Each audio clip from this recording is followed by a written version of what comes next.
the scene of a disaster that has haunted the world for the past 25 years. For Fiona Corcoran, charity worker, this is an emotional first visit to what remains of reactor number 4 at the Chernobyl nuclear power station in Ukraine.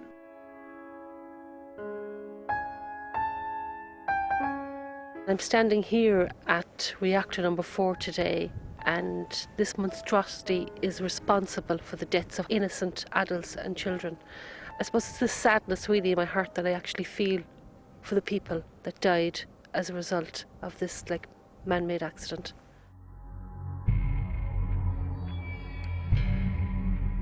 In the early hours of April the 26th, 1986, a reckless safety test went wildly wrong, causing a mighty explosion and fire. The world's worst nuclear disaster started to unfold inside what was then the communist Soviet Union.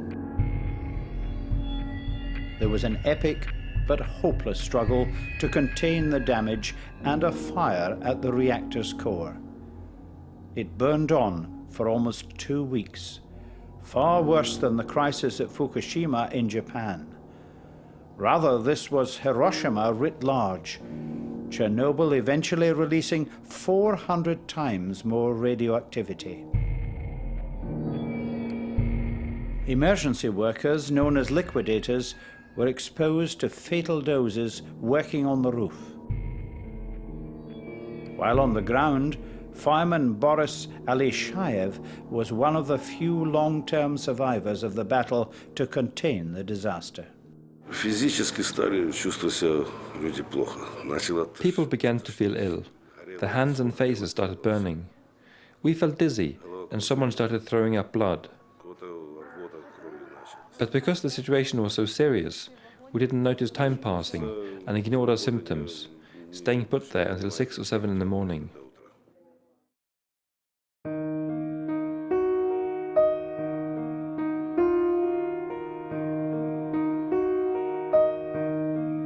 Following the accident, there was a massive evacuation of rural areas around the plant. Villages emptied, and many thousands resettled, never to return. Today, there are 2 strictly controlled exclusion zones within 30 and then 10 kilometers from the reactor, where officially no one is allowed to live. Well, I think being at the 30 kilometre of the exclusion zone sort of surprised me, looking around at the beautiful, pristine countryside, and that the incredible wild horses actually roaming on the plains, and then the invisible radiation, which is the creator of death, the creator of illnesses, the creator of leukemias and cancers.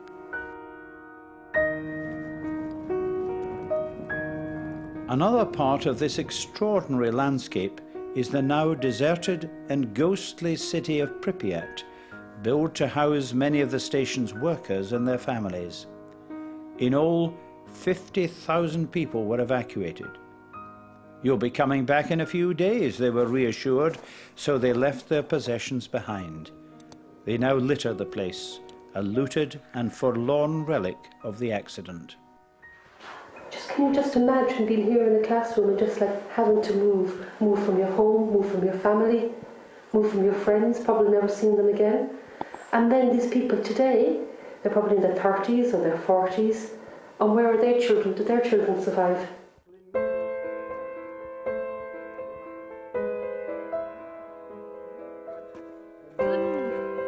Some, though, have defied the authorities and returned to their roots to spend their final years. People like Maria Mikhailovna and her husband Victor. They still draw their water and grow vegetables despite all the warnings of contamination.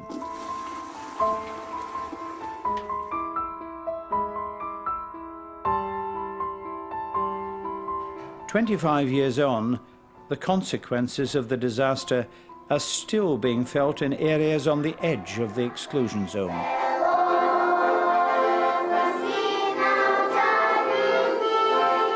The long-term health effects in villages like this are now the main concern for those struggling to improve lives in the aftermath of the disaster.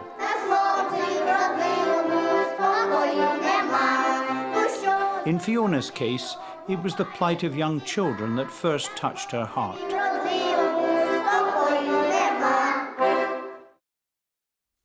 They lived in Belarus, Ukraine's impoverished neighbour, where a combination of wind and rain led to the highest level of radiation, contaminating crops and threatening the very lives of its people. 3 desperately ill children from the Gomel region were brought to Cork's Mercy Hospital for treatment. I just became involved in a rota, visiting these sick little children.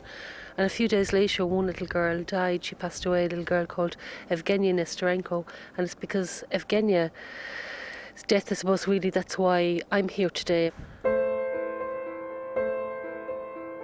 Subsequently, the Greater Chernobyl Cause has been supporting Ukrainian institutions dealing with the effects of the fallout, including Kiev's radiological hospital, where hundreds are clamouring to be seen every day.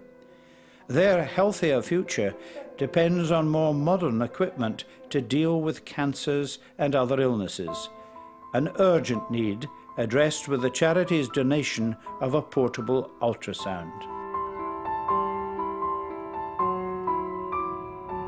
Estimates of deaths attributable to the accident vary from 4,000 to well over 100,000.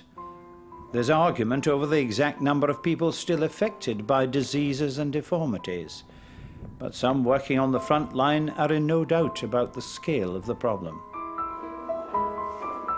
Take the City of Mellon's Hospital Paediatric Unit. It has 30 beds for children suffering from a wide variety of illnesses. They come from contaminated areas on the edge of the exclusion zones. Як ми очікували, через 10-15, особливо 20 років. 20 years on, there was a definite increase in cancers in children, an increase in blood diseases, and weakening of the immune system. We see leukemia and malignant tumors of all sorts, brain, kidney, and liver, and diseases that were once very rare are now very common.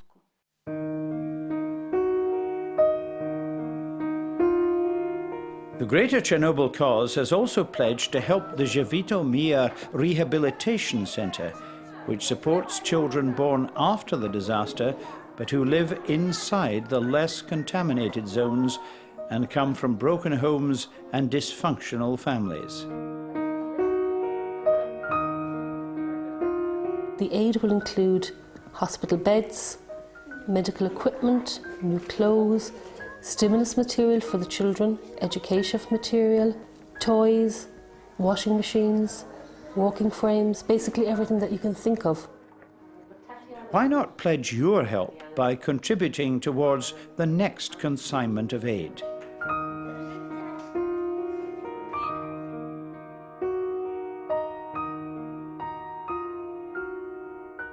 Radiation, a silent and invisible enemy, continues to haunt Fiona and is the driving force for her charity work in the former Soviet Union.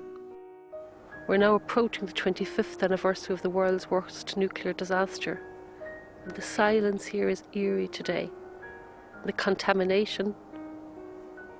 And the reason we're here, of course, is to continue our work with the children in the hospitals and the clinics and the orphanages who are affected with various different types of cancers and leukemias and respiratory disorders as a result of this.